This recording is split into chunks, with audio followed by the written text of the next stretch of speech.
Okay, so here we go. Take a second right now to just log into your table of contents. This is our last lesson of the mass media unit. It's called Media Regulations. And you should put these notes after those viewing guides from stations number 2 and 4 that we completed with our stations activity earlier in the week. If at this point you have not done stations number 2 and 4 and looked through those videos, you want to go ahead and actually stop the lecture right now and go do that. You will want and need that background knowledge as you segue into this particular lesson. It'll hopefully just reinforce some of those principles that you've already visited.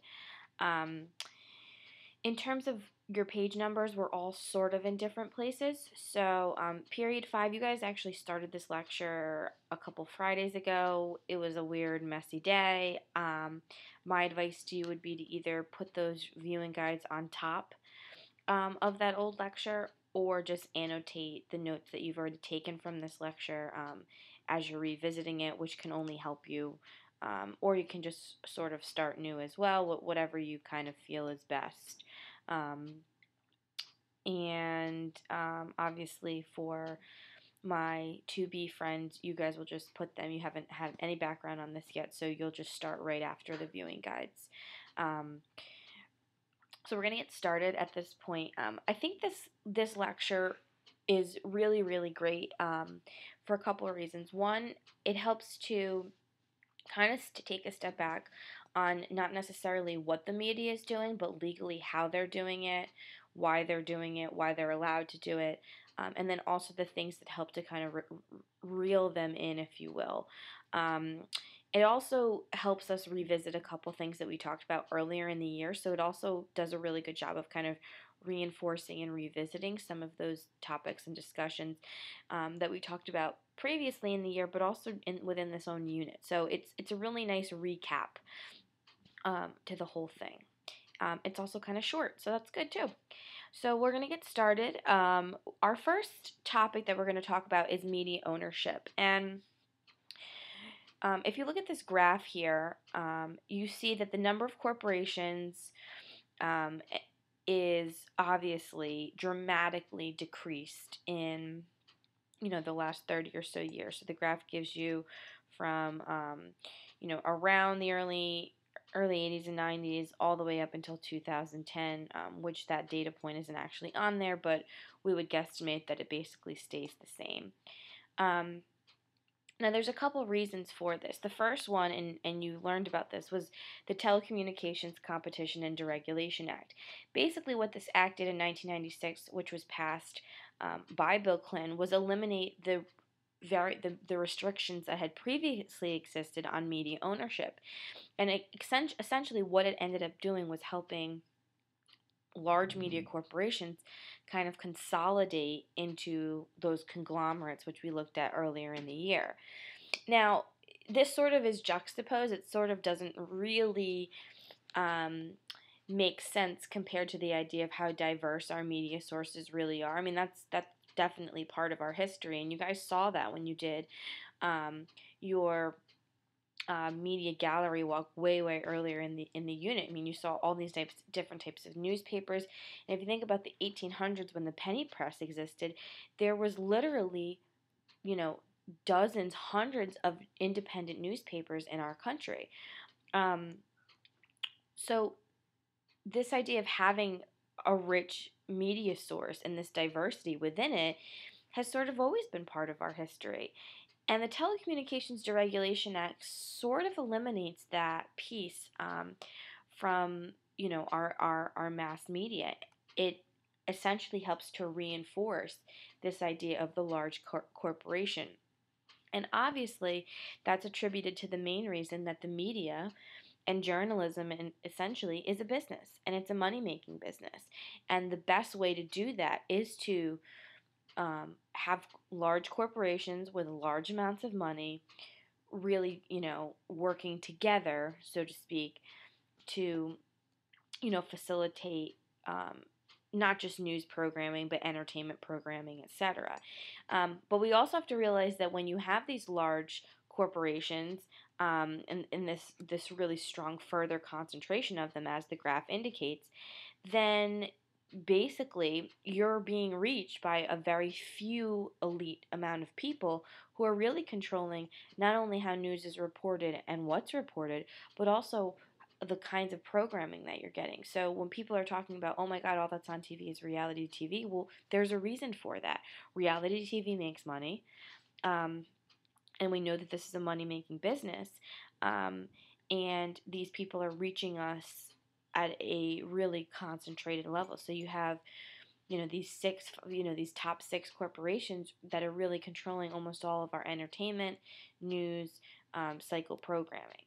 And so the concern here is that what we've effectively done with an act like this, with a law like this, is instead of improving and promoting political debate, we've actually restricted it, because we have these really concentrated groups who are facilitating the kinds of programming and news and how it's reported and all of that stuff. So it actually kind of has the adverse effect, if you will. Secondly, when money is the motive, basically what's happening is the needs of the audience, the needs of what we want, is going to always be met, which is why you're seeing more reality TV versus, political discourse programming and things like that. And it often, particularly when you're talking about news reporting, it often actually diminishes the value and that opinion piece in the reporting. I mean, there's not a whole diversity of opinions being shown to you, mostly because you have a pretty strong liberal-based media, with only another few conservative outlets, because it's so corporate, it's so consolidated into that arena. So when you're only getting news from these six conglomerates, you're really getting essentially the same message over and over again. It might look different, it might be delivered different, but it's pretty much the same. So that's something to kind of just keep in mind. Now, we looked at this earlier in the unit, and we talked about this idea of illusion of choice, and we talked about these top six companies, and we actually even went a step further, looking at who owns what, and it starts to sort of make sense. So even though you don't necessarily think you're watching Disney, you might be watching one of those sub outlets of Disney, and therefore are still getting certain kinds of messaging. Same thing with CBS. Maybe you don't tune into CBS as your nightly news source, but one of those other TV stations that CBS owns is still delivering you news or messaging in some capacity. And so it really helps us to kind of highlight those concerns about the value of reporting, the types of opinions that we're hearing, the bias in the news that we're getting, which we've spent a lot of time talking about bias and how to identify it.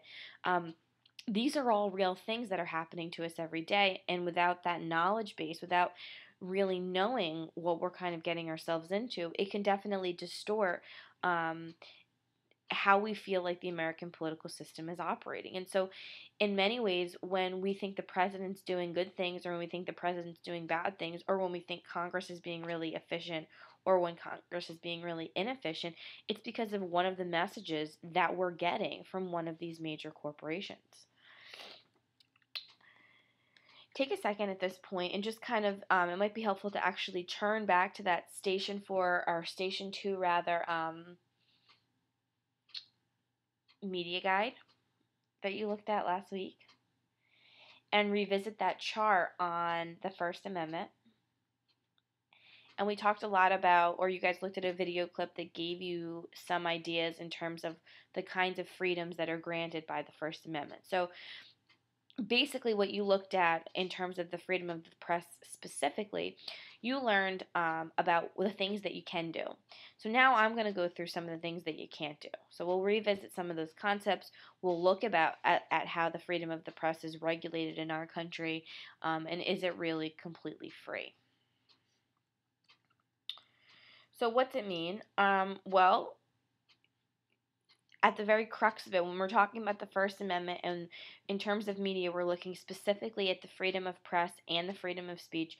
We're talking about the fact that Americans have a basic right to print, criticize, and then distribute information about the government. So print, criticize, and distribute information about the government. But of course, there's limits.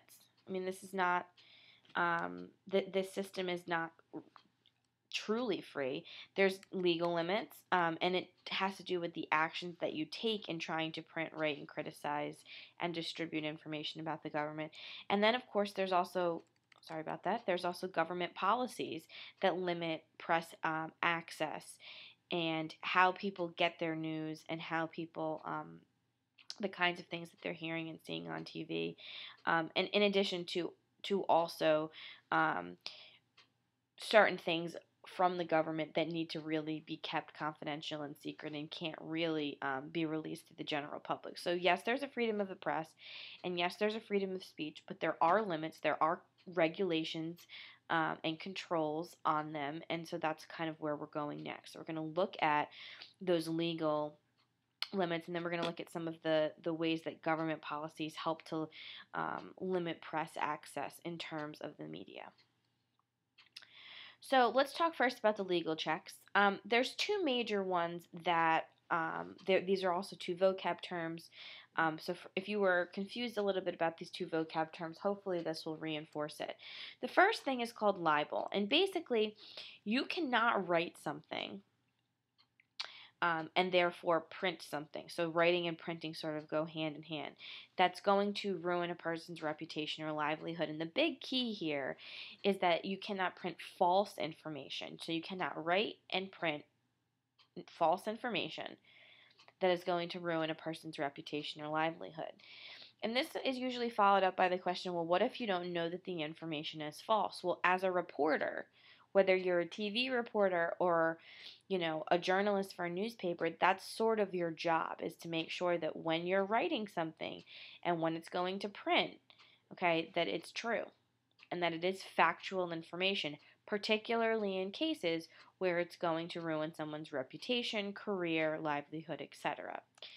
Now, so you have libel. Libel is the written piece. This is written and printed. Slander is when you do basically the same thing. You use false information that could ruin someone's livelihood or reputation, but instead of printing it, you say it. So slander affects more of your television news reporters, whereas libel affects more of your magazine and newspaper reporters. So they basically have the same end sum, meaning that they are, going to ruin someone's reputation or livelihood.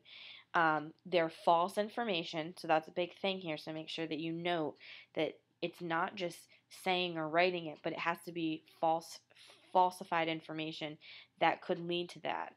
And so while we have a freedom of press and a freedom of speech, you can't go around saying false information that's going to basically get somebody fired or things of that nature. So, Chuck Todd can't stand outside the White House tonight and say that the president's embezzled $50 million without real clear, concrete evidence in fact that he's done so. If, Chuck Todd was to do that, he would be at risk for slander. He's slandering somebody's name. And in this case, the president. The FCC. Okay, so you've probably heard of the FCC before. If you haven't, this might jog your memory to a point where you say, "Oh yeah, I knew that thing existed." So basically, the FCC was created by FDR in his administration in 1934, and they did it mostly to regulate use of the airways. They wanted to make sure that the programming on the radio was accountable to the people. They wanted to make sure that it wasn't going to morally affect, children, meaning that they weren't going to be, using obscene language. They weren't going to be broadcasting, crude programming kinds of things. They wanted to make sure, the things that were coming into people's homes were appropriate, etc. So in itself, it is an independent agency, sort of similar to the post office, where it's obviously affiliated with the government and it receives funding from the government. But in essence, it has its own independent, it has its own president, it has its own independent administration that helps to regulate communication via radio, TV, telephone, telegraph, cable, and satellite, interstate and international, meaning that it does it within our state, but also any international programming that we, broadcast in America, and the most common that you're probably most familiar with would be like the BBC. The FCC itself um, definitely has connections to government. So while I just told you that it's an independent agency, don't get it twisted. It receives its funding from Congress. The president is permitted to appoint officials to the FCC. So um, lots of things that the FCC decides to do are made with real political considerations in mind. So they're definitely connected in that capacity.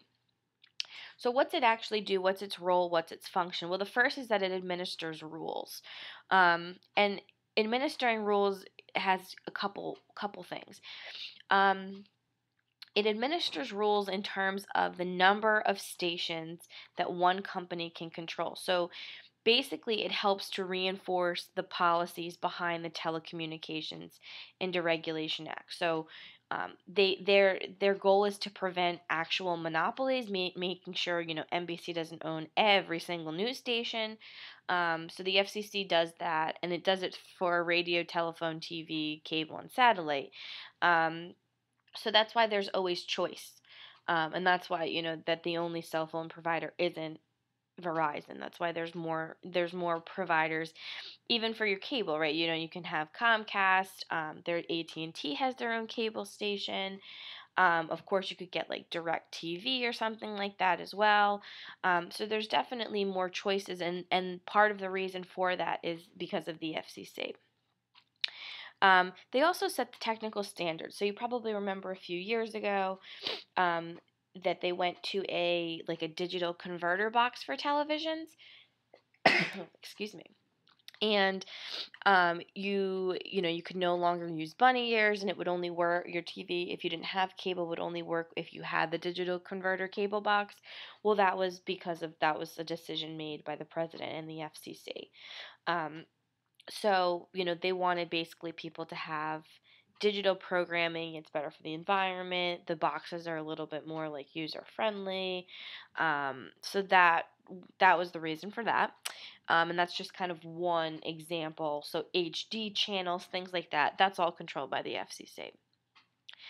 They also grant licenses to TV and radio stations, and part of the licensing agreement is that the FCC conducts periodic examinations of different radio and TV stations, basically to make sure that they're fulfilling their charter, to make sure they're fulfilling what they're designed to do. So, if NBC's programming, some of the like is to deliver news and things like that, they want to make sure that they're not showing like pornographic films on that particular network. Or, if the Food Network station is, doing things on food, they want to make sure that they're not like showing movies about World War II. They have to fulfill their end of the bargain in terms of what their station is designed to do. And then they also actually administer standards when it comes to politics, particularly campaigning regulations, and we'll talk about that right now. But they do have basically fair treatment rules, and that's part of those broadcast standards. Another segue of the broadcast standards is also dealing with obscenities and nudeness or nakedness and things of that sort. So making sure that um, the broadcasting networks and other networks are maintaining fair and accountable kinds of programming.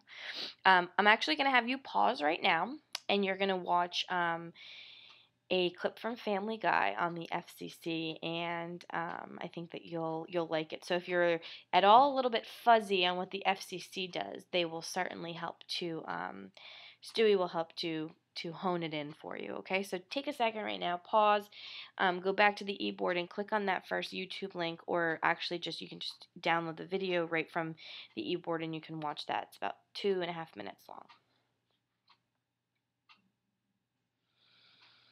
So I hope that you were laughing. I always like that. That song will be stuck in your head for the remainder of the day, I promise. So at least we know you won't forget what the FCC does or stands for. So here's some laws that the FCC helps to kind of make sure are enforced. The first is called the Fairness Doctrine, and it actually doesn't exist anymore. It ended in 1987. But the premise behind the Fairness Doctrine was that um, broadcast networks, so your NBCs, your ABCs, your CBSs, were supposed to provide basically reasonable and fair opportunities for opposing views. So if they gave a view on, if they broadcast a story about abortion, they would also have to broadcast a story about, pro life. So if they broadcast a story about pro choice, they also had to provide a reasonable opportunity to express views for pro life. Now, obviously, that would not work in today's climate, particularly with the advent of cable news. I mean, part of the reason why people watch Fox is because they are conservative and they want to get the messaging and the programming that a conservative network like Fox delivers. And that's that's similar for people who are liberal that watch MSNBC. I mean, that's part of the design. You like to associate and hear things with people that are like-minded. I mean, that goes way back to our political ideology unit. And so part of the reason why those people are tuning into those specific networks is because of that. So the Fairness Doctrine basically ends in 1987, and it's partly a rise because of this idea of narrowcasting. When narrowcasting comes about, it sort of ends the concept of the Fairness Doctrine. So, what's been utilized as a result of the Fairness Doctrine is something today that we call the equal time provision. And basically, there's two components to the equal time provision. News networks, all broadcasting, narrowcasting networks have to sell equal advertising to political candidates. So, that's often why, particularly in political seasons, you'll see a Barack Obama commercial followed up by a Mitt Romney commercial. So they, NBC can't decide that they only are going to sell advertising space to the Democratic candidates. That's not fair. They have to provide equal time for both political parties. Secondly, if they interview a political candidate, they have to give their opponent what's called the right to reply. Now, that doesn't necessarily mean that the opponent will reply, but if they give Barack Obama, an exclusive interview and Barack Obama does and says something about Mitt Romney, they have to offer Mitt Romney a chance to reply, and he can reply live on television. He can send in a written statement that's read. So sometimes well, if you watch this, probably not tonight because it'll all be about snow and things, but you'll see if you watch the news, try to watch the nightly news tonight. They'll probably give you a story and then they'll follow it up by a statement that the person featured in the story said. That's the right to reply. That's the right to reply in the flesh. Um, and sometimes with crime stories and stuff like that, they'll go to try to knock on somebody's door. The person won't be there. Those all have to do with the right to reply. So Congress, I told you Congress does have a direct effect on the FCC because they basically hold the wallet and the purse strings. Right? Congress definitely impacts the FCC's political considerations because of that. But what the government can't do is regulate content. So, the government can't tell the FCC the kinds of programming that can and cannot exist. And they basically, what's most important is they can't tell the FCC um, to ensure that certain networks are delivering certain kinds of news. That's against the law. There's no censorship in our country. That's what the crux of the freedom of the press really means, is this idea of writing and criticizing the government. So, if you lived in a North Korea or China, there is no criticism of the government because the government does not permit it. Our government does. That's part of what the First Amendment really means, and that concept goes all the way back to the Revolutionary War and that time period when the colonists, wanted to talk about the king and wanted to have a right to protest and argue about his policies. And they started taking the British soldiers started taking that option away. That's one of the main reasons why it's part of the First Amendment, is because it's so incredibly important to ensure that people can freely and openly criticize the press. So federal law, the government cannot tell people to take things off about polls about, the president not doing so well or unfavorable policies or things of that nature. That's against the law. They can, however, though, ensure that there's certain decency standards that are upheld. So that's why, you don't see people naked on television. That's why, unless you're watching like an HBO or a narrowcasted network that you pay extra for, that's not part of your regular cable TV programming, that's why you don't hear curse words and things of that nature. And those are the two kind of heavy hitter ones. Now there has been some disagreement about the FCC and if they have overstepped their bounds, which is kind of what the Family Guy video was about. He calls it the freaking FCC because you get the idea that the FCC is just sort of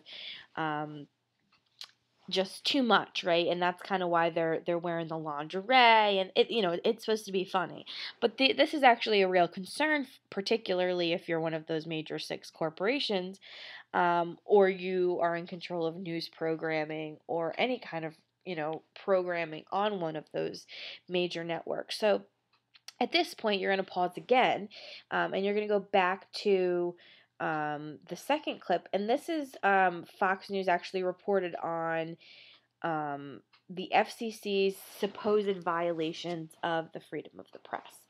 So go ahead, pause the lecture at this point, go back. The clip's about 3 minutes, and then I'll meet you back here.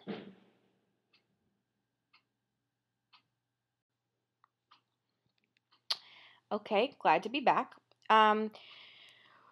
Legality of reporting. This is important to talk about. So, when you are a reporter, you have a certain responsibility when it comes to your confidentiality of sources. So, part of the reason why freedom of the press exists and part of the reason why it works so well is because reporters themselves are allowed to keep their sources confidential. There have been instances where courts have had to order reporters to reveal anonymous sources, but some journalists, to keep the integrity of the story, to keep the integrity of their job, to protect their sources, and also kind of to protect themselves, right? No one's going to ever reveal secret information to you if they find out you're a rat. Some journalists, to protect the confidentiality of their sources, have chosen and opted to go to jail rather than to reveal them. Now, in the reading that you completed last week, you read something about shield laws.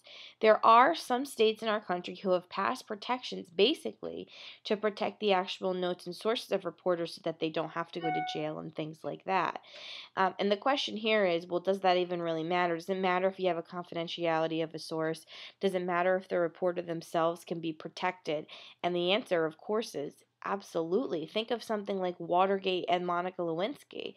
I mean, if those individual anonymous sources who leaked those stories to the reporters weren't protected, we couldn't have gotten the amount of information that we were able to, and also those stories would never have broken. So of course it's a crucial piece when you talk about freedom of the press and freedom of reporting. It also kind of helps to protect reporters from things like slander and libel, because when they have a source who's given them this factual information, it does give them an air of credibility that usually typically protects them. Now, sometimes in those slander and libel cases, that is why a court will want to know who revealed the source so that they can ensure that it is actual factual evidence, which would be maybe why someone would end up going to jail if they don't actually reveal it. But many states in our country have shield laws which do actually further protect the integrity of freedom of the press and then, of course, freedom of speech. Now, when we talk about freedom of the press and we talk about freedom of the speech, we have to look at actual the government policies.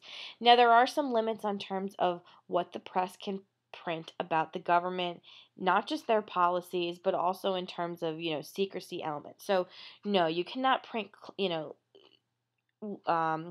any kind of leaked classified document. So the government usually decides at a set date when they're going to release it. So, like, they released the 9/11 Commission.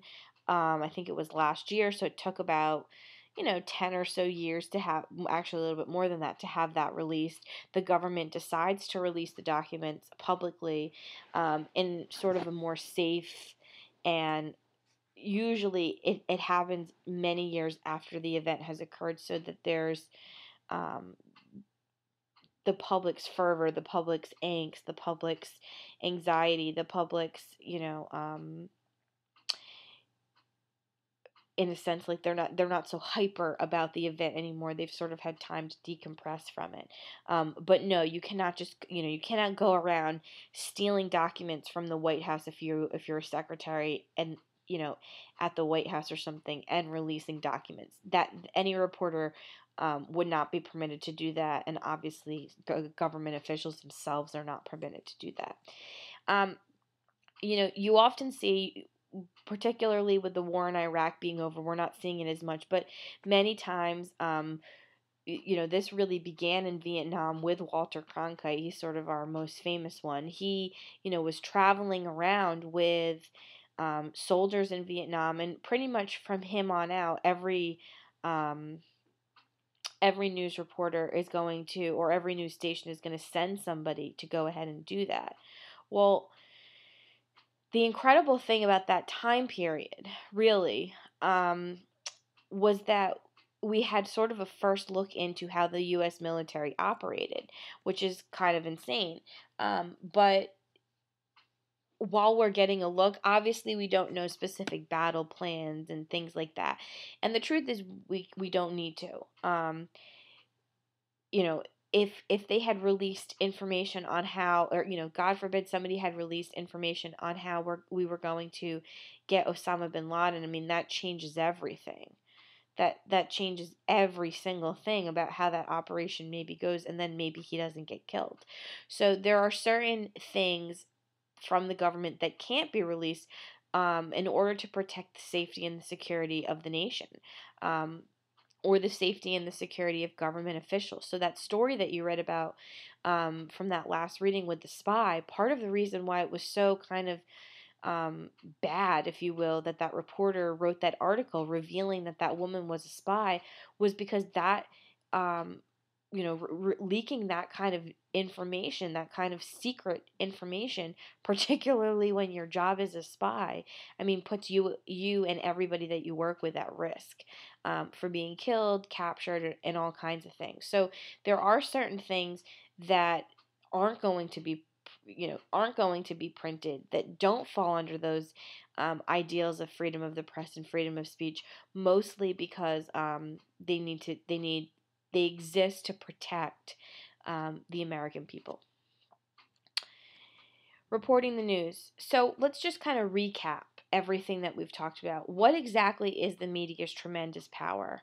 Well, one, they set the political agenda based on what they report, how they report, when they report it, of course, because sometimes certain stories have a greater impact in certain areas. They help to decide what exactly is news. That's their role. Also as gatekeeper, letting certain things come in, keeping certain things out. How news is reported.